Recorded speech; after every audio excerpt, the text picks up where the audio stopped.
심각하게 왜곡된 의견이 담긴 전두환 전 대통령의 회고록 중에 1권 배포 금지 명령까지 내려졌는데 버젓이 곳곳에서 유통되고 있는 것으로 확인이 됐습니다. 이거 문제가 있는 것 같아요. 먼저 광주지법에서 이 전두환 전 대통령의 회고록에 대해서 이렇게 얘기를 했습니다. 광주지법으로 한번 가보겠습니다. 5.18과 관련 사실을 왜곡한 33곳의 내용을 수정하거나 삭제하지 않고 회고록을 출판하거나 배포할 경우에는 전 대통령 측이 5.18 단체 등에 1회당 500만 원을 지급해라. 이렇게 얘기를 한 겁니다. 이기봉 사무처장의 반응도 한번 살펴보시죠. 배포가 금지된 회고록 1권이 지금처럼 계속 판매되거나 돌아다닌다면 구체적 자료를 수집해서 강력한 방법으로 법정 대응에 나설 것이다. 이렇게 밝혔고요. 회고록을 판매 비치하고 있는 서점, 사이트, 도서관이 있으면 사진 등의 입증 자료를 만들어 재단에 신고해 주기를 바란다. 지금 시민들의 제보까지 받고 있는 그런 상황입니다. 김무식 교수님, 이게 도대체 어디서 어떻게 유통되고 있는 겁니까? 일단 그 전두환 전 대통령이 이제 자신의 5.18 관련 무죄의 취지의 이제 내용들을 담고 있어서 일단 5.18 기념재단 측에서 일단 가처분 신청을 내가지고 법원에서 인용을 했어요. 그 이야기는 뭐냐면 책이 나왔지만 적어도 광주 민주화 운동과 관련된 잘못된 내용이 기술된 부분은 팔지 못하도록 한 겁니다.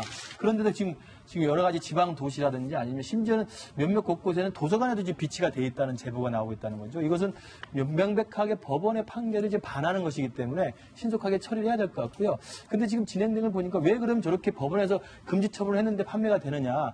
몰래 뭐 파는 수도 있겠습니다만 전두환 회고록이 3권으로 되어 있습니다. 1권, 2권, 3권. 그중에 이제 2권만 못 팔게 되니까 1, 2, 3권을 뭐 같이 못 팔게 될 수는 없잖아요. 그러다 보니까 아마 섞여서 파는 수도 있고 또 사는 김에 또 같이 사는 경우도 있겠죠. 문제가 된 거는 1권인데 그렇죠. 전집은 보통 1, 2, 3권을 함께 사다 보니까 이게 남아있다. 그런 식의 아무튼 실무적인 내용도 있을 것 같은데 어찌됐든 간에 우리의 소중한 민주주의 역사에 대한 왜곡을 담고 있는 내용이어서 법원에서도 판정을 내려서 금지하고 있기 때문에 우리 시민 여러분들이나 국민 여러분께서도 저 부분에 대해서 잘못된 내용이 있는 전두환 회고록 1권이 팔리는 부분에 대해서는 분명히 좀 신고를 해주시고요. 그다음에 이제 판매를 한 서점에 그럼 책임을 물 수 있느냐? 지금 서점은 사실 법적으로 책임이 없다는 겁니다. 판매를 한 서점은 책임이 없다. 오히려 지금 법원의 판결에 따르면 저 책이 팔릴 때마다 책임을 지는 것은 전두환 측과 그 책을 팔고 있는 출판사 대표인 전두환 전 대통령의 아들이 지어야 되거든요. 그래서 지금 한 책을 팔 때마다 500만 원씩 내게 되기 때문에 지금 팔리고 있는 것들 빨리 제보하시면 5.18 재단 측에 500만 원씩 돈을 줄 수가 있습니다.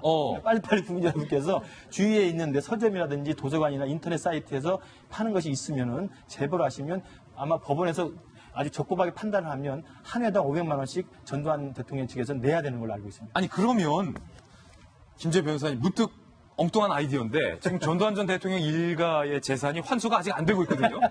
그러면은 책을 판매 못하게 막을 것이 아니라 서점은 뭐 법적으로 돈을 내야 되는 게 없으니까 암암리의 1권이 계속해서 팔려간다면 전두환 전 대통령 일가에 아직 환수되지 못한 금액을 재단을 통해서 좀 나라에 받을 수 있는 방법이 아닐까.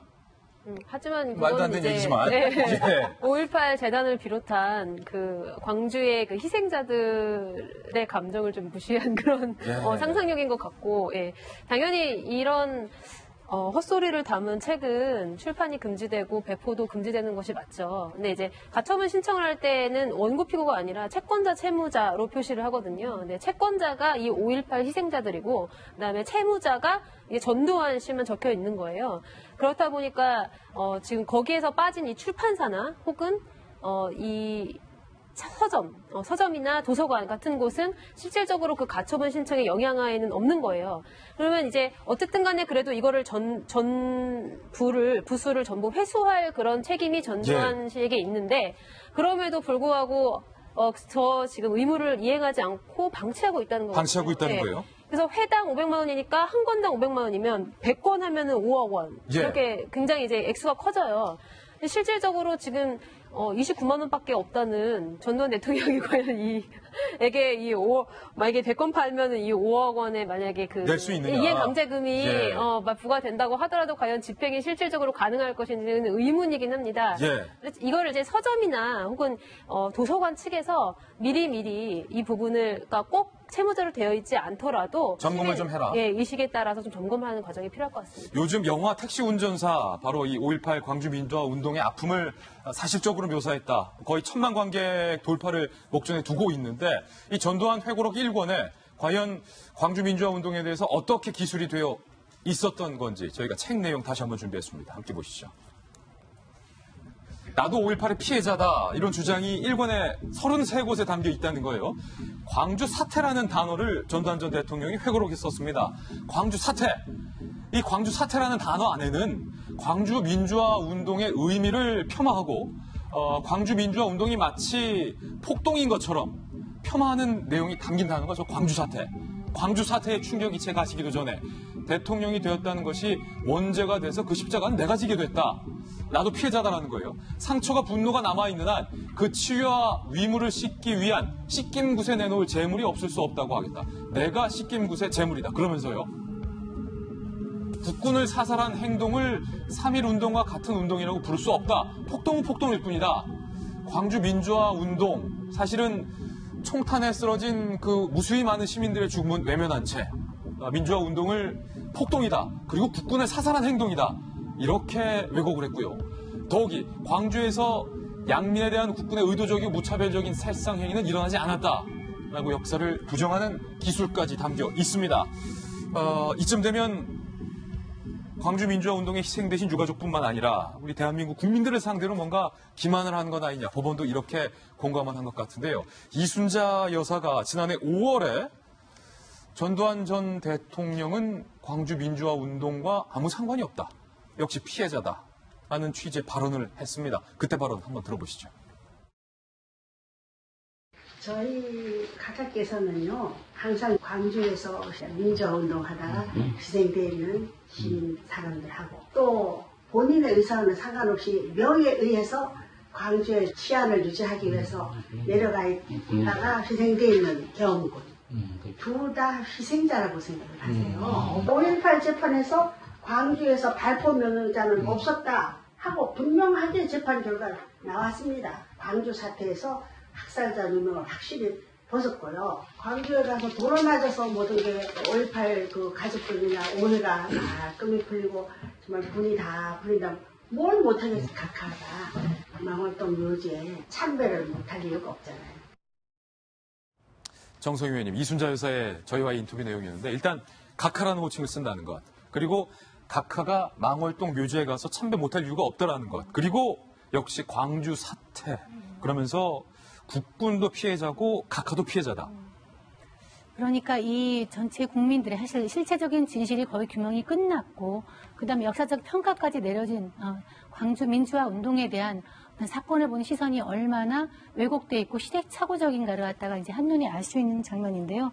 이순자 여사의 저런 역사 인식이 이번에 전두환 회고록 1권에도 이제 그냥 들어가 있습니다. 예. 그러니까 오죽하면 법원이 가처분 신청을 인용을 했습니까? 오죽하면은. 그러니까 그 어떤 역사적인 맥락이 아니라 하나하나의 사건, 33군데에 들어있는 그런 것들에 대해서 예를 들어서 뭐 이런 건 있어요. 발표 명령이라는 것은 아예 존재하지 않았다. 그건 5.18 그 부분에 아까 말한 재판 결과에도 그렇게 돼 있습니다. 그렇지만 우리가 왜 또 요제부터 한번 소개해 드릴게요. 국군을 죽이고 무기고에서 탈취한 총으로 국군을 사살한 행동을 3.1운동과 같은 운동이라고 부를 수는 없다. 폭동은 폭동이다. 그러니까 이 하나하나 사건이 아니라 제가 여러 번 지난번에도 말씀드렸지만 왜 광주 민주화 운동이 일어나게 대한 전체적인 사건의 맥락, 앞뒤를 봐가지고 사건을 봐야 되거든요. 왜 광주 시민들이 이렇게 들고 일어날 수밖에 없었는지. 왜 무기고를 들어갈 수밖에 없었는지에 대한 저도 맥락을 보고서 해야 되는데 그 사건 하나하나만 가가지고 본인이 가해자가 아니라 아예 내가 희생자다라고 예. 얘기하는 건 정말 시대착오고 잘못된 것이죠. 그래서 저는 아예 이런 것은 접근이 못하게 한 거에 법원이 판결을 내린 거에 대해서 맞다고 보는데 예. 이제 일부 사람들 중에는 호기심이 있는 거예요. 그러니까 하지 말라면 더 하자는 사람이 예. 있잖아요. 그러니까 2, 3권은 이제 통상적인 변명이고 1권이 오히려 막아놓으니까 오히려 궁금한 사람들이 있는 거예요. 그러다 보니까 그런 사람들이 이 서점이나 인터넷 통해 가지고 오히려 사는 것들이 있는데 금기를 법원이 이렇게까지 금지를 했을 때는 그 앞뒤 맥락이 있는 거거든요. 예. 이런 것들은 이 실체적 진실이 이렇게 이런 규명이 것, 이런 것들. 끝난 거에 대해서는 뭐 그런 소소한의 그런 관심도 가질 필요가 없지 않나 이런 생각이 듭니다.